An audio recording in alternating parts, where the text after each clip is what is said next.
Hello everyone, welcome back to my new blog. कैसे हो आप सभी? होप करती हूँ कि सब लोग अच्छे ही होंगे। और आज आप बाहर आवाज़ सुन रहे हो, बारिश कितनी ज़ोरदार बारिश लगी हुई है। अभी थोड़ी देर में बेटे को स्कूल से लेने जाने का टाइम हो जाएगा और उससे पहले ही इतनी ख़तरनाक बारिश स्टार्ट हो गई है। बारिश तो बहुत देर से हो रही है, लेकिन मैंने सोचा कि अब बहुत टाइम हो गया, मैंने ब्लॉग शूट नहीं किया, तो चलो क्यों ना बारिश से ही ब्लॉग की शुरुआत की जाए। तो आज की ब्लॉग की शुरुआत कुछ इस तरह से बारिश की आवाज़ के साथ। तो आप देख रहे हो धड़ाधड़ धड़ाधड़ किस तरह से बारिश हो रही है। और ये मैंने कपड़े वॉश करके मशीन में डाल दिए थे ड्राई करने के लिए। तो वॉशिंग मशीन में का ना ये ज़रूर फ़ायदा रहता है कि कुछ सर्दियाँ हो चाहे इस तरह का मौसम हो ना, तो कपड़े जो है वॉशिंग मशीन में अच्छे से ड्राई हो जाते हैं। अदरवाइज़ तो ये कपड़े सूखने के ही नहीं थे। फ़ैन में रखो चाहे कैसे भी रखो, और ऊपर से जो स्मेलिंग आती है इस मौसम में कपड़ों में वो अलग। तो मशीन में अच्छे से ड्राई हो जाते हैं। तो इसके बाद तो फिर ये रहता है कि बाहर नहीं भी सूखें तो कोई नहीं, आराम से। और ये कुछ कपड़े मैंने पहले से निकाल के डाल दिए थे, ये भी सूखने के लिए रखे हुए हैं फ़ैन के नीचे। फ़ैन ऑन करा हुआ है मैंने। हालांकि लाइट नहीं आ रही है, लाइट गई हुई है। आप लोगों को पता है जैसी बारिश स्टार्ट होती है तो उसके थोड़ी देर बाद ही लाइट चली गई थी और फिर तब से लाइट नहीं है। लेकिन मैंने एक रूम में फ़ैन ऑन किया हुआ है क्योंकि कपड़े सूखने भी ज़रूरी हैं। और मैं कब से रेडी हो रखी हूँ बेटे को स्कूल से लेने जाने के लिए, क्योंकि टाइम ऑलरेडी हो चुका था और मैं बस रेडी थी कि बेटे को स्कूल से लेने जाती हूँ। थोड़ी देर में, इतनी देर में बारिश स्टार्ट हो गई और बारिश इतनी ज़ोरदार स्टार्ट हो गई कि फिर मैंने सोचा थोड़ी देर वेट करती हूँ, लेकिन वेट करते करते भी बहुत लेट हो चुका था। तो इनका फ़ोन भी ऑफिस से आया कि इधर ऑफिस साइड भी बहुत ज़ोर की बारिश हो रही है और ये बारिश रुकने की नहीं है। मैंने उनको बताया कि मैं अभी तक घर पे हूँ, मैं गई नहीं। तो इन्होंने कहा कि स्कूटी लेके मत जाना, जगह जगह पानी भरा होगा, ऑटो बुक करके चले जाना आज आयुष को स्कूल से लेने के लिए। क्योंकि आज आयुष ने स्कूल में ना अपनी क्रिकेट किट भी लेके गया हुआ है। उसके स्कूल में क्रिकेट स्टार्ट हो गए हैं और वहाँ पे उसका सिलेक्शन हो चुका था, तो अब उसकी ना प्रैक्टिस चल रही है। तो इसीलिए फिर बैग भी होगा, स्कूल बैग भी होगा, किट भी होगा, तो स्कूटी में दिक्कत हो जाएगी। बारिश भी हो रही है तो ऑटो बुक करके जाना है। तो मैंने कहा ठीक है, और मैं निकल पड़ी घर से छाता लेके। लेकिन जैसे ही घर के नीचे उतरे देखा गली में, आप देख सकते हो इतना पानी भरा हुआ था। चलो पानी तो कोई बात, इससे पैर रख के जाया जा सकता है, लेकिन जो गंदगी थी ना उसको देख देख के ना तो मेरा बहुत वो हुआ। और जैसे ही मैंने पहला डिप रखा, पैर रखा ना पानी में, बाप रे, उस बहुत बहुत बहुत गंदा लग रहा था। लेकिन क्या करें, मजबूरी है, जाना तो पड़ता ही है। और हमारी गली में ही सबसे ज़्यादा पानी भरा हुआ था। फिर जब मैं गली के गेट से बाहर निकली तो यहाँ पे फिर भी थोड़ा ठीक था, लेकिन जगह जगह गंदगी, आपको पता ही है। बारिश भाई उन लोगों के लिए ठीक है जो लोग घर में रह के अपने दूर से देख के बारिश को एंजॉय करते हैं। अगर बारिश में बाहर निकलना पड़े ना तब पता चले बारिश में कितनी गंदगी होती है। और ये गंदगी फैलाने वाले भी हम ही हैं, खुद हम, और कोई नहीं। तो फाइनली काफ़ी देर वेट करने के बाद ऑटो भी मुझे आसानी से नहीं मिला था। आप लोगों को पता है बरसात के टाइम में ऐसा ही होता है। और जहाँ ऑटो स्टैंड था वहाँ पे काफ़ी देर वेट किया मैंने, ऑटो नहीं मिला। तो मैं काफ़ी आगे तक पैदल गई, फिर वहाँ जाके मैंने ऑटो बुक किया। फिर ऑटो वाले भैया को मैंने समझाई कि ऐसे ऐसे रास्ता है, फिर वापस आना है। तो उन्होंने कहा ठीक है। फिर वहाँ से फाइनली मैं स्कूल पहुँची और काफ़ी लेट हो चुका था। तो मुझे पता ही था कि लेट हो गया है, क्योंकि देखो पूरा कॉरिडोर खाली हो चुका था, बसेस वगैरह कुछ भी नहीं थी। टीचर्स भी जा रहे थे, बच्चों को मतलब उन्होंने रख दिया होगा रिसेप्शन पे बच्चों को, और फिर जा रहे थे। तो मैं डायरेक्टली रिसेप्शन पे पहुंची तो पता चला, देखा मैंने कि रिसेप्शन पे आयुष मुझे नज़र नहीं आया। तो मैं फिर क्लास की तरफ दौड़ने लगी कि क्लास में बैठा होगा, क्या पता अभी तक।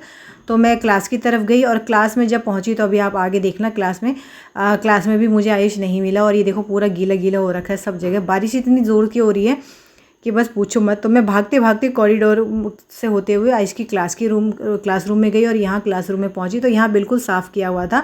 कॉरिडोर की सफाई चल रही थी। यहाँ पे जब बच्चे चले जाते हैं तो यहाँ पे सफाई होना स्टार्ट हो जाती है।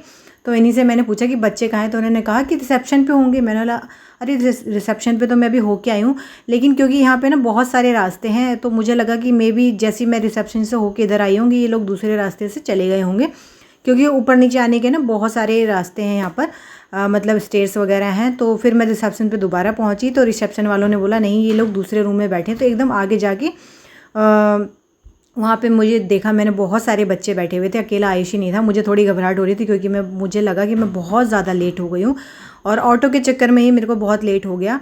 और बाद में मुझे लगा कि मुझे अपनी स्कूटी लेके ही निकलना चाहिए था, बट फिर भी सेफ साइड मैं ऑटो लेके गई कि ऑटो बारिश हो रही है, पानी होगा जगह जगह, तो ऑटो, और इन्होंने भी कहा था कि स्कूटी मत लेके जाना। एक्चुअली क्या है ना कि जब से मैं स्कूटी से स्लिप हुई थी और एक्सीडेंट हुआ था उसके बाद से आयुष को भी और आयुष के पापा को भी थोड़ा डर लगता है कि पता नहीं स्कूटी ठीक से मैनेज कर पाएगी कि नहीं। तो अगर ऐसा कुछ होता है तो वो मुझे सजेस्ट हमेशा करते हैं कि ऑटो से ही जाओ, ये चाहे रिक्शा करके जाओ, लेकिन स्कूटी मत लेके जाना है। लेकिन मैं स्कूटी लेके चली तो जाती हूँ, लेकिन आज मुझे लगा कि बारिश बहुत ज़्यादा हुई है, जगह जगह पानी होगा, तो मैंने इनकी बात सुन ली और मैं ऑटो लेके स्कूल पहुंची और आयुष भी बहुत खुश हो गया था, उसको ऑटो में बैठना बहुत पसंद है। तो जैसे मैंने बोला आज मैं स्कूटी नहीं लाई, ऑटो में आई, तो बड़ा खुश हो गया। अच्छा मम्मा,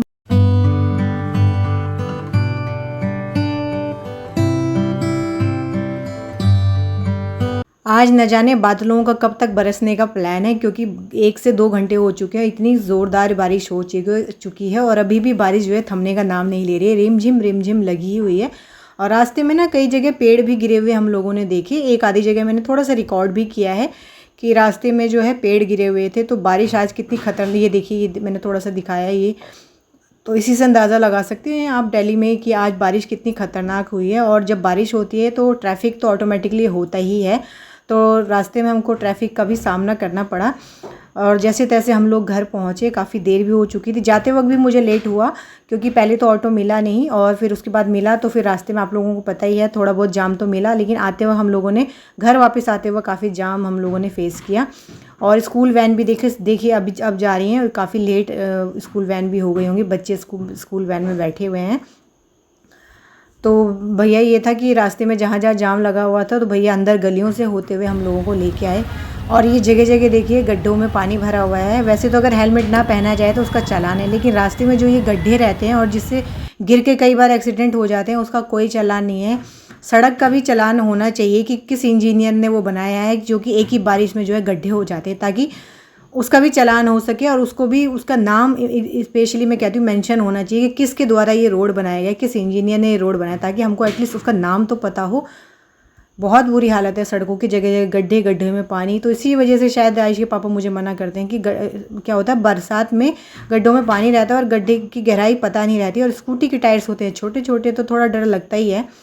खैर जैसे तैसे हम लोग घर पहुँचे और घर आके देखा तो अभी तक लाइट आई नहीं हुई थी। और ये स्टेयर्स पे ना ये होता है कि इन्वर्टर से एक दो हैं बिल्डिंग में जो लोग थोड़ा सा लाइट ऑन कर देते हैं, अदरवाइज़ आप देख सकते हो अंधेरा कितना है। और अभी यहाँ पे मैंने ना कैमरे की फ्लैश लाइट ऑन कर दी थी, फिर हम लोग घर की तरफ पहुँचे।